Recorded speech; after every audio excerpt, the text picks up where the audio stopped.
Brought to you by Agilus Diagnostics.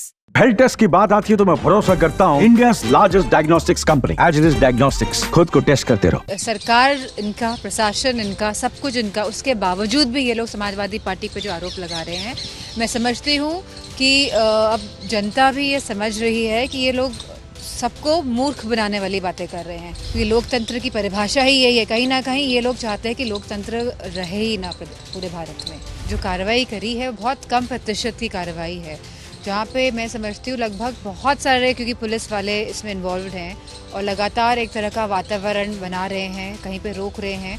Uttar Pradesh में 9 विधानसभा के उपचुनाव चल रहे हैं। एक करहल भी उसमें बेहद अहम है। यादव परिवार का गढ़ और उसकी सीट है और इस वक्त हमारे साथ डिम्पल यादव हैं। स्वागत है मैम आपका। ये किस तरीके का ये चुनाव आप देख रही हैं, क्योंकि आपकी पार्टी की तरफ से लगातार ये आरोप लगाए जा रहे हैं कि प्रशासन इसमें खेल कर रहा है, क्या कहें?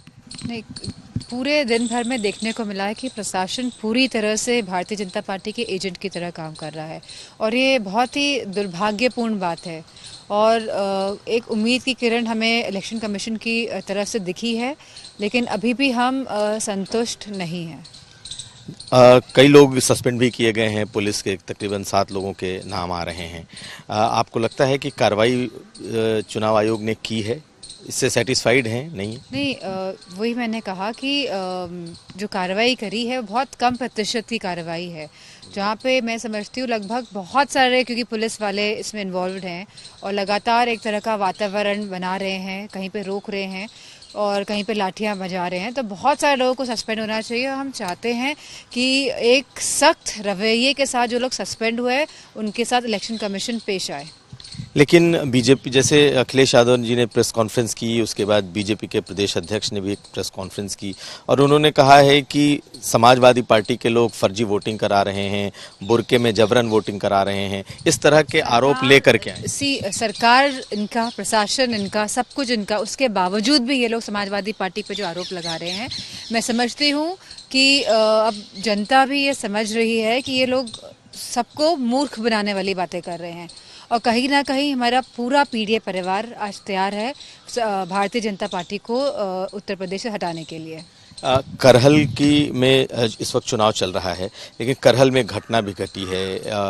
एक लड़की का मर्डर हो गया है, उसमें एक लड़के का नाम आ रहा है और आपने सुना है इस घटना की? जो ये घटना घटी है, इसको गलत तरीके से भारतीय जनता पार्टी चाह रही है कि फैलाएं, लेकिन जो असल बात है ये घटना कल रात की है और जैसा कि बयान आया है एसपी का कि जो दोनों आरोपी हैं उनको जेल में डाल दिया गया, वो पकड़े गए हैं और इसका चुनाव से कोई भी लेना देना नहीं है। ये खुद यहाँ के एसपी का बयान है। आप इस चुनाव को कैसे देख रही हैं कि क्या ये चुनाव लगता है कि आपकी पार्टी के लिए भी एक लिटमस टेस्ट, एक सेमीफाइनल जैसा है? मैं समझती हूँ कि ये भारतीय जनता पार्टी के लिए लिटमस टेस्ट है।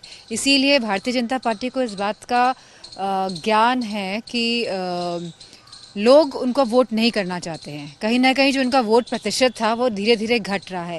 इसीलिए शासन और प्रशासन के प्रयोग से ये चाह रहे हैं कि ये जीत लें, लेकिन अब मेरा मानना है आने वाले चुनाव में भारतीय जनता पार्टी यहाँ से जा रही है। आखिरी सवाल मैम कि ये जो चुनाव हो रहे हैं, 9 सीटों पर चुनाव है, आपको लगता है कि आप लोग इसमें बेहतर परफॉर्म करेंगी या 9 में 4 सीटें हैं, आप लोग कितनी सीटें जीतें? नहीं, हमारी पूरी कोशिश है कि हम लोकसभा से भी अच्छा और बेहतर परिणाम दें और आने वाले चुनाव में भी बहुत अच्छे परिणाम आएंगे। और इसी बात से कहीं घबराकर भारतीय जनता पार्टी वाली का जो रवैया है और जिस तरह शासन और प्रशासन पूरे लोकतंत्र और कहीं ना कहीं जहां संविधान हमको अधिकार देता है कि हम वोट डाल के आए, क्योंकि लोकतंत्र की परिभाषा ही यही है। कहीं ना कहीं ये लोग चाहते हैं कि लोकतंत्र रहे ही ना पूरे भारत में। बहुत शुक्रिया बात करने के लिए। तो हमारे साथ थी डिम्पल यादव। इनका सीधा आरोप है कि बीजेपी और सरकार इस चुनाव को लड़ रही है और पुलिस के तंत्र पर इस चुनाव को लड़ा जा रहा है। नीरज कुमार के साथ कुमार अभिषेक, करहल।